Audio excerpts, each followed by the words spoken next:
Welcome to the midnight train to Sleepy Hills. We hope you enjoy your ride, and we ask all guests to be aware of your surroundings, because there is danger in Sleepy Hills. Additionally, we will be releasing new episodes weekly, so stay tuned, and please like and subscribe. Now, back to our latest installment.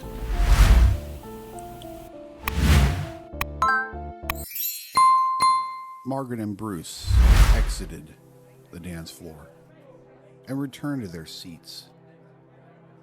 Bruce was working up a pretty good sweat, so the sip from the beer him and his wife were sharing tasted so refreshing.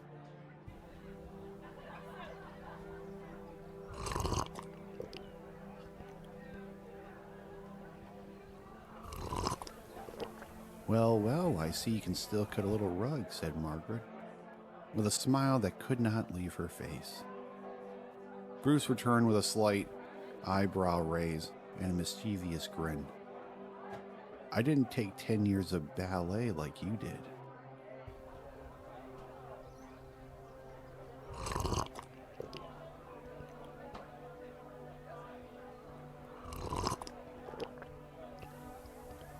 Well, I'm just glad that I didn't fall over while you were spinning me around on the dance floor. With that remark, Margaret took possession of the beer from Bruce.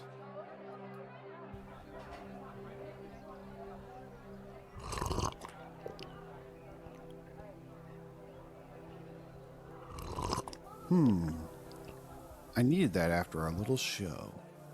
Well, look at those two, said Margaret, nodding in the direction of Wendy and Max. Those two just can't take their hands off each other.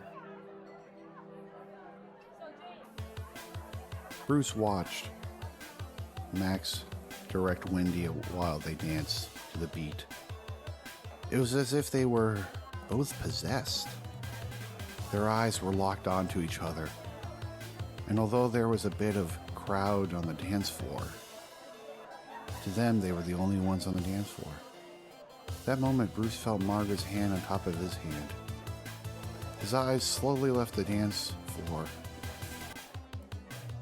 and his head returned forward.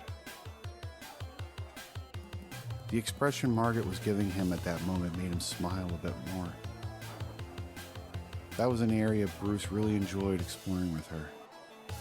They both just stared at each other, waiting to see who would be the first to break. A minute went by, and then another. Both Bruce and Margaret's faces contorted. Then, as if on cue, Margaret burst out laughing. Like a tea kettle that was on the stove reaching its boiling point.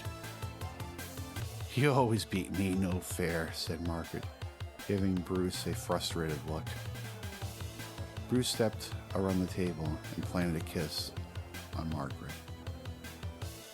As his lips departed Margaret, he stared into her eyes, and he gently raised his hand to gently stroke her cheek. "Are you having fun?" "Yes, of course. I know that it can be difficult times to deal with." Margaret placed her hand on my face. "You've been an amazing husband to me, and I really couldn't have done better. The way you are always talking and taking care of the kids and me.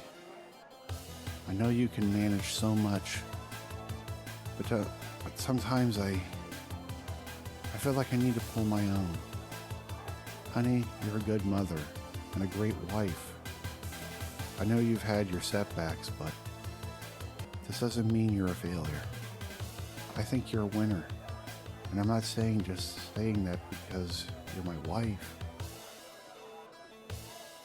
Margaret closed her eyes and wrapped herself around Bruce. His arms wrapped around her frail body as well. He gently rubbed his wife's back to comfort her and show her that she was fine just the way she was. Back to the dance floor. Max began to slow down as the music finally stopped. Wendy, let's head back to the table so we can spend some time with Bruce and Margaret. Not to mention, you never introduced me to her in the first place. Sure thing, Wendy said as she and a few others left the dance floor. Max was interested in talking with Margaret because of her position at Sleepy Hill Power Systems. Although Wendy told Bruce not to talk about work tonight, she didn't say that he could not. It wasn't like Max was unhappy with his work, but as Wendy talked of all the opportunities for working at Sleepy Hill Power Systems, he'd be a fool not to not think of the future and pursue this as a new career move.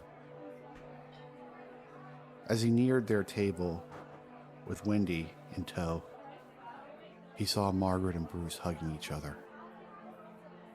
Margaret's face was buried into Bruce's neck. On a second thought, hey Wendy, let's go get some French fries from the bar and give those two some extra time. Before Wendy could protest, she looked at our table and agreed. The couple changed course and headed to the bar. Hey bartender, can we get some French fries? As Max shouted this out, he noticed the man to his right. Wait a minute. Yes, that's the same cop who gave me a speeding ticket a few months ago, thought Max. I'm sure of it. Max did his best not to make any eye contact with the officer. However, on further inspection, the amount of empty mugs and shot glasses, this guy was clearly loaded. Wendy's hand was resting on my back as we waited for the barman to take the order for the French fries. Gordon paid his tab to the bartender and left a nice tip. The hockey game was over and the rock music had stopped. Plus the dance floor was cleared out, so making it to the exit would be much easier. Gordon gave a smile to the bartender for putting up with him. The mess he left in front of him was substantial. Gordon turned his left and he recognized the young gentleman with a beautiful girl hanging on his back.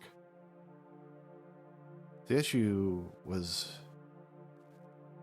where have I seen this guy before, pondered Gordon, as his mind was trying to find where he had seen this person before.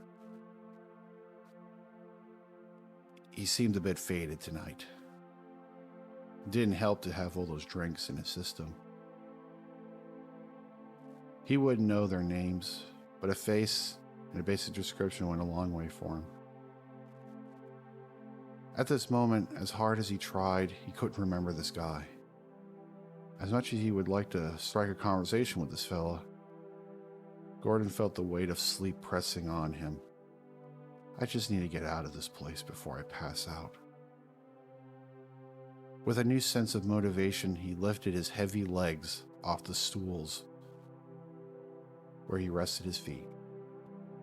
Placing his feet on the ground felt strange, as if the floor was too hard on his feet. Gordon could tell that the young gentleman was doing everything he could do to avoid eye contact with him. Personally, he thought this was great. The less talking, the better. His neighbor did enough damage to last a lifetime. Demonic wolf creatures was something he was not, or didn't want to really talk about, at least this night. The issue was that once he was told about this wolf spirit or monster, it was like all he wanted to do was forget he even heard it. It was like a torpedo to your career and getting yourself stuck behind a desk. The thought of writing up a report about a wolf being hit by a car and then shot and filing that with a supervisor, needless to say, wouldn't be a great career move. The scary story was good being told about between friends around a campfire. but just not this night, in some solicited woods.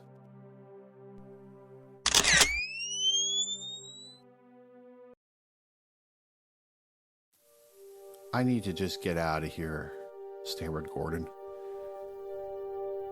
visibly disturbed as he made his way across the dance floor. Whenever Gordon got nervous, he would place his fidgeting hands into his pocket. To Gordon's credit, he made it across the dance floor, not falling or even tripping. The exit sign had that bright red background with a cutout portion of the white lettering, brighter than the background. Gordon pulled out his tired right hand and gripped the handle and gave a moderate pull.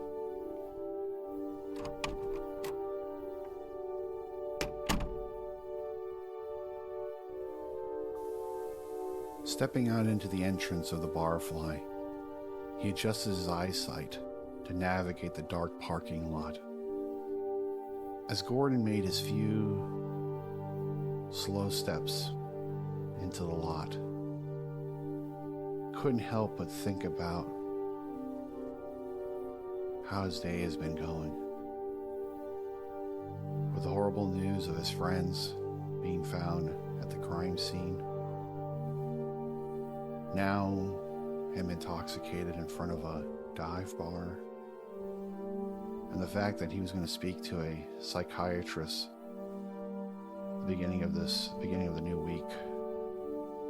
It all seems so surreal for him. Man, it's just like, just when you think everything is going well and things are moving forward in the right direction, life has a way of really kicking you in the butt. Gordon sighed as he took his hand and he rubbed his forehead of some sweat. Gordon couldn't see the crowd, but they saw him. As he weaved between cars, the green glowing eyes never left him out of their sight. Where in the world did I park, he thought to himself. As the thought passed his mind, something could be heard, not too far from the barfly. It was something that Gordon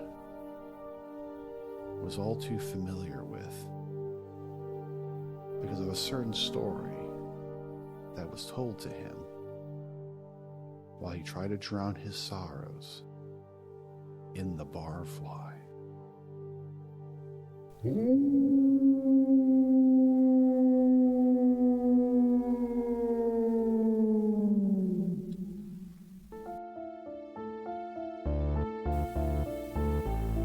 And that concludes our episode for today on the Midnight Train to Sleepy Hills.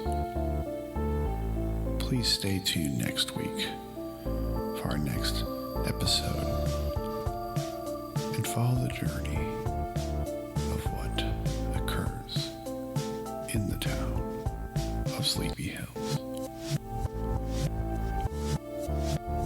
Do sleep well.